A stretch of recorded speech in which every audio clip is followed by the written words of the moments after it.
Hey guys, what's good? Welcome back to JDB Selects. Another great round of football. It's crazy to think how many great games of footy we've seen already this year, and we're only 4 rounds into the season. Still another 23 to go.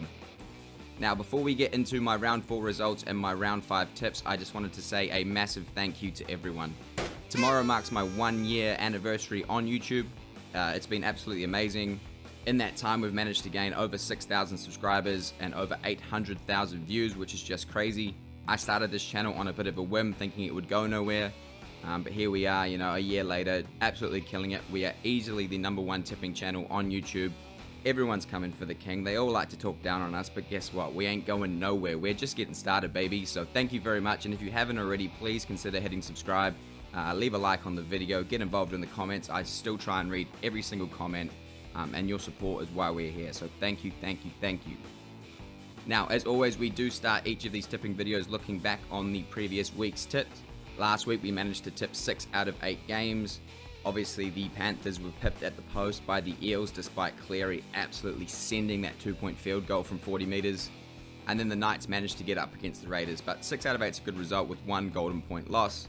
Super tight games again last week, so they really could have gone either way, but I'm glad a majority of them went our way. And just quickly, we are running a subscribers tipping comp this year. All the details to join are shown on screen. We're closing in on the 200 player mark, so if you are keen to join, get involved. Big shout out to Rick21T, who is currently holding down the first position after 4 rounds. We are 4 rounds into the season and not one person has managed a perfect round yet. So that just goes to show how tough it has been to tip so far this year. But good luck to everyone again this week. Hope you're enjoying it. To get round 5 underway, we have the 5th place Sydney Roosters taking on the 15th place Parramatta Eels at the new Allianz Stadium in Sydney. The Roosters managed to scrape by Souths in round 3, securing a 20 to 18 point win and enjoyed the bye last week. They had a huge impact from both Brandon Smith and Jared Waerea-Hargreaves off the bench. However, have lost Joey Manu, who has been suspended for a high shot in the dying minutes of the game. As for the Eels, they managed to secure a 17 to 16 point win over the Panthers in Golden Point, despite Nathan Cleary kicking probably the greatest 2-point field goal of all time. The Eels were outstanding against the Panthers, completing at 95%. Their forward pack were up for the contest, with both Regan Campbell-Gillard and Ryan Madison both cracking the 250 metre mark.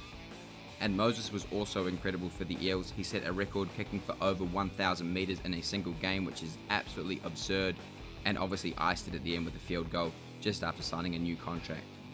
Now, looking at the two sides head to head, the Roosters have won 6 of the past 8, and Parramatta have lost their last 6 games at the old Sydney Football Stadium and last beat the Roosters there in 2008.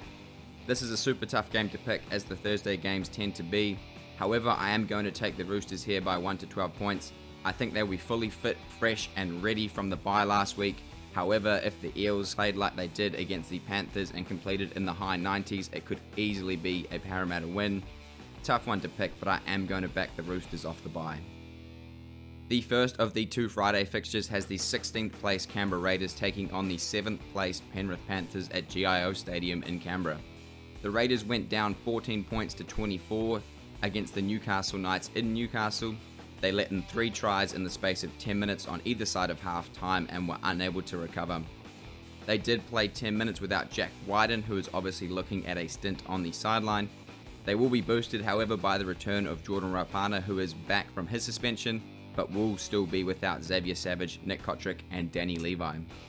As for the Panthers, they went down 17 points to 16 to the Parramatta Eels, despite Nathan Cleary kicking the best 2-point field goal I have ever seen with 7 seconds on the clock to force the game into Golden Point.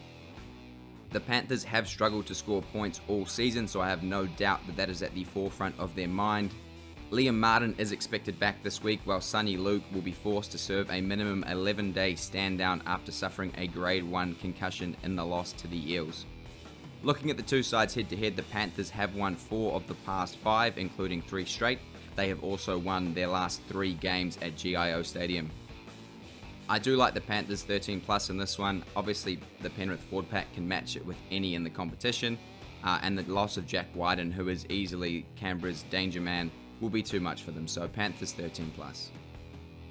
The final game on Friday has the 8th place South Sydney Rabbitohs taking on the 9th placed Melbourne Storm at Accor Stadium in Sydney. South managed to give Sattler the ultimate send-off. They scored exactly 13 points, which matches his jersey, beating Manly 13 points to 12 in Golden Point thanks to a Lockie Ilias field goal. Cody Walker finally stood up and had an absolute blinder for Souths. They've got no new injury concerns from last week and will be expecting Hame Saleh back for this one. As for Melbourne, they beat the Tigers 24 points to 12 at home last week. The return of Munster gave the Storm a huge lift, and they did manage to fix up a lot of their handling errors, completing at around 87%. However, they did fail to cross the line at all in the second half, which is a little bit shocking considering how awful the Tigers are. They will also still be without Jerome Hughes, who has one more week left to serve of his suspension.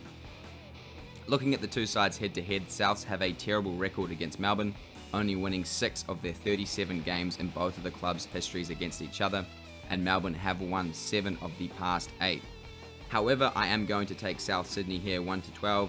Melbourne have still been rather unconvincing and have leaked 88 points in the first 4 rounds, and while Souths have started the season 2-2, they have lost both games to narrow margins. The first of the 3 Saturday fixtures has the second place Manly Warringah Sea Eagles taking on the 12th place Newcastle Knights at Glen Willow Oval in Mudgee. Manly were beaten in Golden Point by the Rabbitohs 13 points to 12 and were probably unlucky not to get the W with a horrible forward pass call going against them. Manly were well ahead on pretty much all key stats, however Souths hung around and Lachlan Ilias managed to ice it at the end. As for Newcastle, they continued their winning streak over the Raiders at home, running in 3 quick tries on either side of half-time to secure a 24 to 14 point win. I thought Dane Gagai and Bradman Best were outstanding for Newcastle, alongside Greg Marju, who scored 2 tries and ran for nearly 300 metres. Newcastle will still be without Ponga and Saifidi this week, but they did show last week that they have what it takes to win without them. As for the head-to-head, they have been fairly even in recent times, no clear stats either way, but Manly have won the last 2 encounters. For me, I'm taking Manly 13 plus in this one. I think they are the real deal in 2023 and should be far too strong for the Knights, who did show some good signs of life last week, but I don't think it's enough to beat Manly. The second game on Saturday has the 14th place St George Illawarra Dragons taking on the 3rd place Dolphins at Wynn Stadium in Wollongong. The Dragons were completely outclassed by Nico Hines and the Sharks on Sunday, going down 40 points to 8 despite only trailing by 4 points at half-time. It was all one-way traffic in the second, with the Dragons only completing 6 sets to Cronulla's 24, which is absolutely abysmal. The Dolphins fought valiantly against the Brisbane Broncos in the inaugural Battle of Brisbane last week despite countless injuries and suspension issues, however couldn't quite hold on, conceding late to go down 12 points to 18. Dolphins halfback Sean O'Sullivan suffered a torn pec and is looking at an extended stint on the sideline, while winger Tessie New suffered a knee injury and won't be back until around round 8. But it isn't all doom and gloom for Wayne Bennett and the Dolphins, as they will be boosted by the return of Isaiah Katoa, Edric Lee, Herman Esa and Jeremy Marshall-King, who returns from suspension. This is the first meeting of the two sides, so obviously there is no history. I do think this game is closer than it may seem. The Dragons are the sort of side that can turn up and compete. However, they have wilted in each of their losses, whereas on the other side of the coin you've got the Dolphins, who haven't always been at full strength, but showed resilience, showed fight, showed their depth. So because of that, I think the Dolphins get the job done. Dolphins 1-12. And the final game on Saturday is the top versus the bottom, the first place Brisbane Broncos taking on the last place West Tigers at Suncorp Stadium in Brisbane. The Broncos got the wood over their crosstown rivals in the inaugural Battle of Brisbane, pulling away late to secure a 18-12 point victory. It wasn't a great performance from the Broncos, they only completed at 67%, but thanks to both Haas and Carrigan dominating the middle, they were kept in the contest and managed to steal it late. As for West, they showed fight in the second half but couldn't find the line when it mattered most. Despite the Storm giving them every opportunity, they were unable to come back, losing 24 points to 12. Isaiah Papali'i was a welcome return for the Tigers, but with Luke Brooks going missing, the Tigers had nothing to offer on attack. Interestingly enough, the Tigers have won 4 of the past 5 against the Broncos, but this year's Broncos side are a far cry from the previous years. Although it would be classic West Tigers to upset the first place Broncos, I just don't see it happening, so Broncos 13 plus for me. The first of the 2 Sunday fixtures has the 6th place Cronulla Sharks taking on the 4th placed NZ Warriors at PointsBet Stadium in Sydney. The Sharks were absolutely outstanding in the second half against the Dragons, running in 5 unanswered tries to beat the Dragons 40 points to 8. With Nicho Hynes back in the side, they are easily a top 4 side in my opinion, and will be extremely tough to beat this year. Their back 3 are up there with the best in the competition for not only finishing, but also getting their side out of trouble in their own end. As for the Wars, they came back to secure a narrow 14 to 12 point win over the Bulldogs at Mount Smart. Now, I was at that game, so I did not have the luxury of hearing the bunker or seeing the replays, but from what I saw live, the officiating was terrible. Both sides probably had an even rub of the green, but I do think we were lucky to be awarded that Shaun Johnson try after seeing the replays. But a win's a win, up the Wars.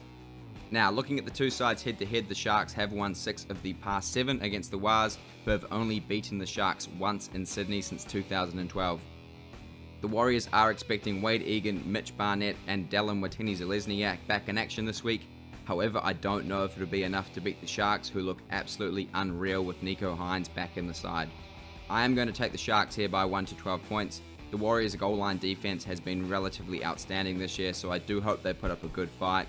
However, I do think the Sharks will be too strong at home. And the final game of round 5 has the 10th place Canterbury Bankstown Bulldogs taking on the 13th place North Queensland Cowboys at Accor Stadium.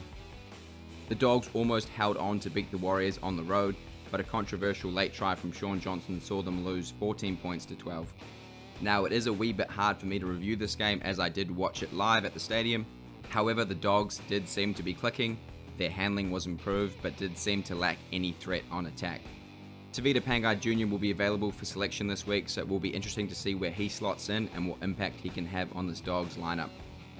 The Cowboys managed to return to the winners column, getting past the Titans 24 points to 12 in a scrappy contest at home, despite playing with a man down for 10 minutes. Chester continued to improve, while Dearden had an electric second half, breaking 5 tackles and recording 3 line breaks. Good news for the Cowboys as Peta Hiku returns from suspension this week, but they will still be without Cotter and Drinkwater. Looking at the 2 sides head to head, the Cows have won 4 of the past 5. They have also won 4 of their past 5 games against the Dogs in Sydney. This is another game that I think could go either way. I do think the Dogs are a live underdog in this one, but I do have to side with the Cowboys here 1 to 12, but I obviously wouldn't be surprised if the Doggies got up. So in summary, I am taking the Roosters 1 to 12, the Panthers 13 plus, the Bunnies 1 to 12, Manly 13 plus, Dolphins 1 to 12, Broncos 13 plus, and both the Sharks and the Cowboys 1 to 12 points. And that's that, round 5 in the books. Thank you very much as always for watching. If you haven't already, hit that subscribe button, leave a like on the video, drop your tips, your margins in the comments below. Stay tuned for some more match breakdowns. If not, I'll see you next week for round 6.